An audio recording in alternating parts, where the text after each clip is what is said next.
Good evening, everyone. My name is Mike Wickers. I'm the mayor of Cottonwood Heights. This is the Cottonwood Heights City Council business meeting for June 4th, 2024. We're going to begin our meeting tonight with doing the Pledge of Allegiance, and I've asked our 3rd District Councilman Sean Newell to lead us in that effort.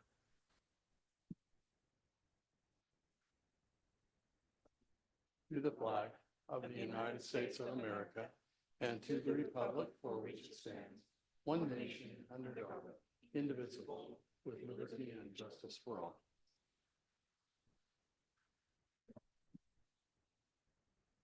Thank you, Councilmember Newell.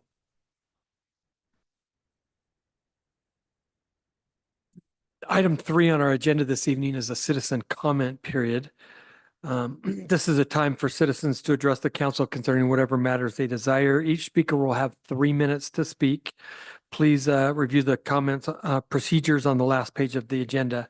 If you haven't already filled out a speaker card, please do so, and one of the staff will get it to me. When making comments, we ask that you speak into the microphone so that your comments can be recorded and that you give your name, that you avoid insulting language or comments. The audience should also avoid expressions of support so everyone will feel comfortable. The council is here to listen, but you do not expect to have a back and forth. If you do have questions, staff will respond to you within a couple of days. The first comment card I have for tonight is Michael Falk. Hi, Mike. Hey, hi. Thanks for letting me talk. I would like to say that, first of all, the criminal justice system in the United States is alive and well and working as it should be. Under the rule of law, the treatment should be the same, no matter how poor and powerless you are, or how rich and powerful you think you are. Okay, that said, the city is going to be doing some striping this summer, is that correct? We do that every year. Oh, every year, okay. Well, I have a suggestion. I think that probably 4 out of 5 drivers on city streets right now do not know what the speed limit is. I would suggest that when we do striping, we stencil the speed limits on the road surface so that if someone's driving along, it's right there in front of their nose and they can see it rather than rely on the small signs on the side of the road. And also for pedestrian crosswalks, maybe we could say yield to pedestrians and, you know, in crosswalks, or slow down for the traffic circle, or just things like that. And people would maybe not have any excuse for not knowing what the speed limit is. And that just might slow some people down. Okay, thanks again. Thank you. Appreciate that. The next comment I have is from, looks like Gretchen Dennison. Did I get that right, Gretchen? Hi, Gretchen. Good evening, members of the council, and thank you for giving me the opportunity to speak today. I've been a citizen of Cottonwood Heights in this area for 30 years, and I love my city, and I'm proud to be a part of it. And I'd like to thank you for all the incredible and amazing improvements that you have done over the years to keep our city safe and to constantly make this place better and better with every passing year. Recently, it was brought to my attention, unfortunately, through a document, through the Transportation Master Plan on pages 6, 46, 47, and 48, that there is a proposed roundabout at my intersection of my home at 3500 East and Bengal Boulevard. This can also be found in the Wasatch Front Regional Council of City Proposed Projects. I have called regarding this, and I do understand that this is a phase 3 proposed project, and I do understand that it is not potentially budgeted for, but it is still on the list. And in that proposed plan, it does threaten my home, the home which I've lived in for 25 years, the home which I have made accessible so that as I age, I'll be able to live there. Furthermore, I also look at the cost of just the cost of a roundabout being over $2.5 million, and that's just for the roundabout. That does not take into to account the cost of potentially taking part of or all of my property in order to make this roundabout a possibility. I would like to request that the city council remove this as part of their proposed projects. And I do love roundabouts. I do see their safety. I do understand that they keep continuous flow. I do understand that after living in this home for 25 years, that there are posed risks to citizens as they walk across the street. And in fact, 30 people walked across my intersection at my four-way stop in 1 hour last Saturday. So do I see that there is a potential problem? Do I understand that, yes, there are people that run that four-way intersection and that there could be improvements? Yes. And a proposed roundabout potentially may be something that could help it. But please don't take my home. And, don't take the homes and the properties of those that live at that stop who've lived there for a really long time. And I do ask that you guys consider potentially making a hanging light. It does not have to be blinking. At least start by doing it. So if someone wants to cross the intersection, they hit that light, it goes red, and that citizens can safely cross. I recently helped cross my 92-year-old neighbor, who, if I was not with him, potentially could have not made it safely across. And I really do think something does need to be done, but please don't take my home for a roundabout. Thank you. Thank you, Gretchen. Appreciate your comments. Nancy Hardy.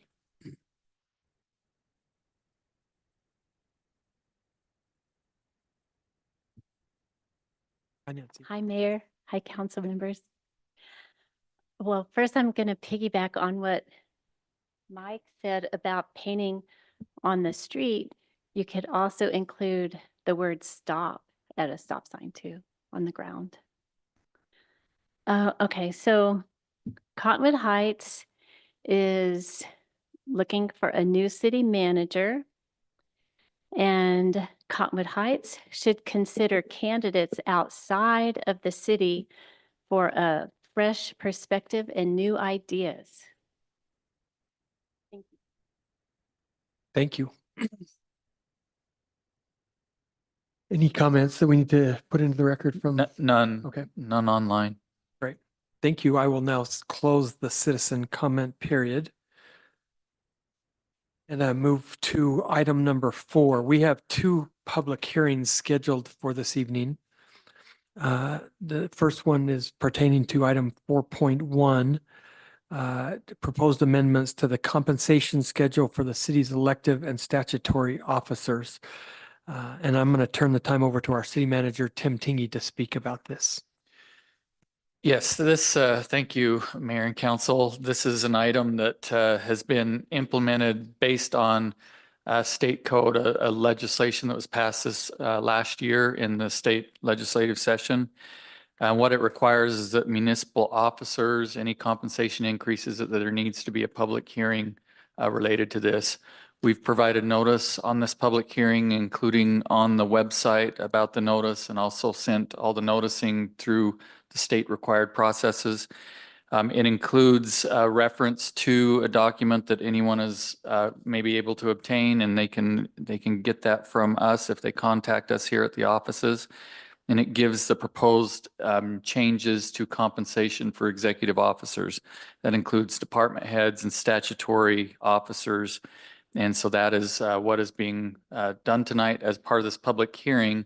We'll hold the public hearing, and then the actual adoption will occur as part of the budget process, which we're proposing in 2 weeks to have an adoption of the budget, which would incorporate these changes unless there's any modifications. So that is my introduction into this, and I'm happy to answer any questions. Thank you. Any questions from the council? I'll now open the public hearing comment period. Is there anyone that would like to comment publicly on this issue?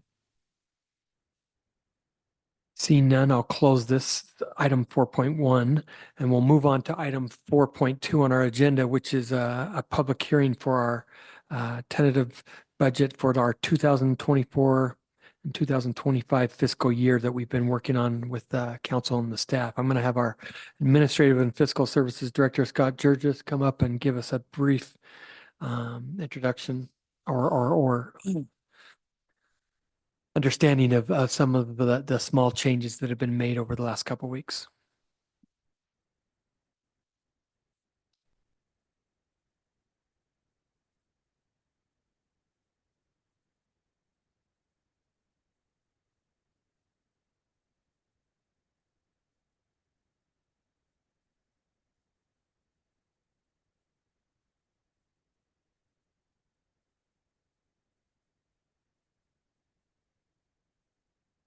Okay, so here on the screen, you'll see a summary of where we sit. This takes into account the tentative budget that was adopted on May 7th, and it adds in 3 items that have been discussed in our earlier meeting today, specifically related to the Economic Development Corporation reduction of contribution, and then an increase for a Salt Lake County Health Department grant for the Community Health Coalition, and then a slight adjustment to the stormwater fee. One other item that was discussed but not included in this was an adjustment to the capital projects fund related to the new vehicles. It's not that much. It's $7,313 that would need to be added into this. And then the final item that we don't have incorporated into this is our final tax rate and our final new growth in property tax number. We have an estimate in here of 50,000. That's just a placeholder, and then we'll true that up when we get that information next week sometime. But those are the items that we're expecting. I did just hear now that there is a possibility of one other item to add to, but I can't remember the details. Okay. And so that might be another item that I just barely heard about, but small in overall cost. So that's what I'm aware of at this point in time. This sheet, which is on page 9 of the document, is a good place to find general information about the funds. So each fund, the general fund, capital projects fund, stormwater fund, debt service fund, and the community development and renewal fund are all listed here with the beginning balances, the revenues, the expenditures, the transfers, the projected ending fund balance, the change in fund balance, and then any restrictions on any of the funds that are in the fund balance with unrestricted amounts listed there. And then the restrictions are itemized out down here below, so you can kind of see the details of what that is. So if there are any questions, I can answer them, but we have talked a lot since really starting even before May 7th, but up until now, and we'll continue to talk through next week as well. If there's any questions, I can elaborate more. Questions for from the council? So I'd like to propose something to my council colleagues and to those who are here related to, it's a bill that the legislature passed, the House Bill 330, which is going to require unincorporated islands of the county to join a city. And that House bill says that if those unincorporated islands don't otherwise choose, they will be automatically annexed into the largest adjacent city that's largest by population. So we have some areas south of the city on Creek Road between Highland Drive and Pepper Hill that will be affected by this. And essentially, in my opinion, what happened is the legislature gave Sandy City a gift because they don't have to do anything and they will join Sandy City, and then Sandy City will, of course, have to service those areas, but they'll also receive all the property tax revenue. So we held a town hall, and when we were describing the annexation process to these residents who will be affected, we found out that in order for us to even consider them as an annexation, that they would have to provide a survey. And that's a meets and bounds survey, and we did an estimate, and that would cost about $9,000. You can imagine that for those citizens, that's prohibitive. And so with Tim Tingy, we started looking at, whether or not the city could actually legally pay that fee for them. I think we've determined that we can. We just need to know if we have the will. And I'd like to suggest to my council colleagues that at last week or two, that one of those residents went to Sandy City, and Sandy City told them in a public meeting that unequivocally Sandy City would pay for that survey if they chose to come to Sandy City before the automatic annexation occurs. So what I'd like to get some feedback on and some buy-in, I would like to send a notice to all of these residents that this city, Cottonwood Heights, should they decide to put in an annexation petition and they get enough signatures, a majority of the residents would of course have to sign that petition, that we add $9,000 approximately to this budget to be able to pay for that. And I think that obviously there'll be a return on investment of that because we'll be able to collect the property tax from those approximately 200 homes, even though we'd be providing services as well. So I'd open that to any feedback. What is the estimated tax revenue annually for the pockets that you're referring to? I don't have that number. It's about 200 homes. Is that? Mike, do you have any idea if 200 homes?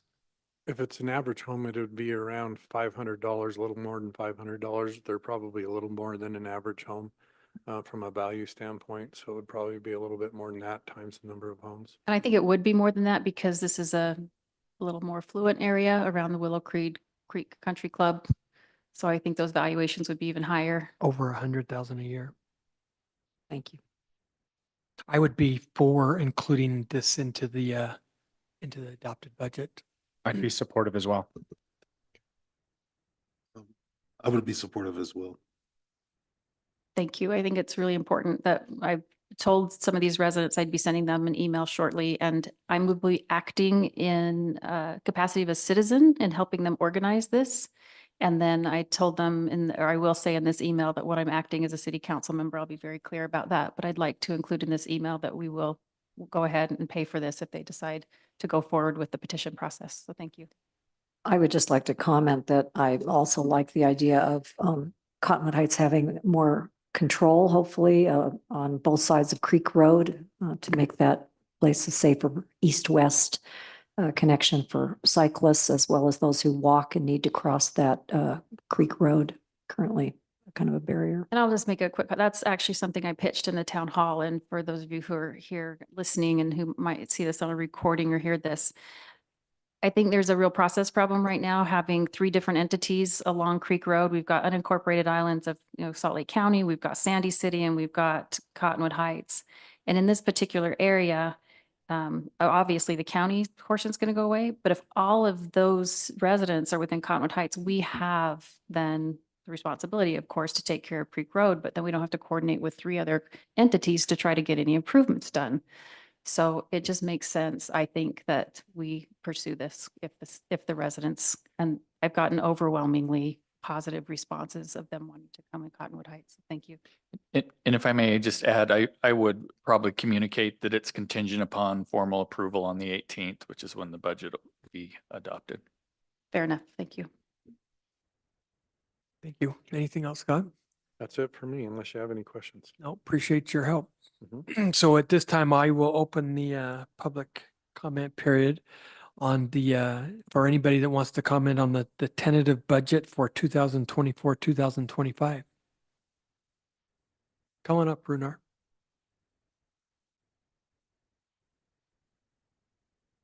Hi, Runar. I'd like to comment on the proposal about the $9,000 surveyor fee that we're going to incorporate into the budget, apparently. I agree. I think that's great. I'm all for it. I think a lot of residents would be too. I think that adding residents to our city is a great benefit to us in many ways. Just the people involved, and of course the tax revenue, which is pretty obvious. I would like to also point out, though, that although we're all in agreement on this, I find it interesting that we're not in agreement on Tavachi. And Tavachi, talk about tax revenue. I mean, the lots go for $1 million, just a lot. So do the math. And we're turning up our noses at Tavachi. I know that there's a couple city council members that have publicly come out and said they will not support it. And yet here we are going to fund a surveyor fee for these residents. Well, let's be consistent. You know, if we're doing this to benefit our city, then Tavachi should be a no-brainer. We should be agreeing to support Tavachi without any question. And that's what I'd like to comment on. Thank you. Thank you, Runar. Appreciate your comments. Any other comments on the tentative budget for the year 25-26? Not seeing any, I will close the public or the public hearing portion for item 4.2. And we'll move on to item 5. We have one legislative action to act on as a council this evening. And that's in specific to consideration of resolution 2024-39, consenting to an appointment to the Parks, Trails and Open Space Committee. I'm going to have our city manager, Tim Tingy, just tell us a little bit about this person.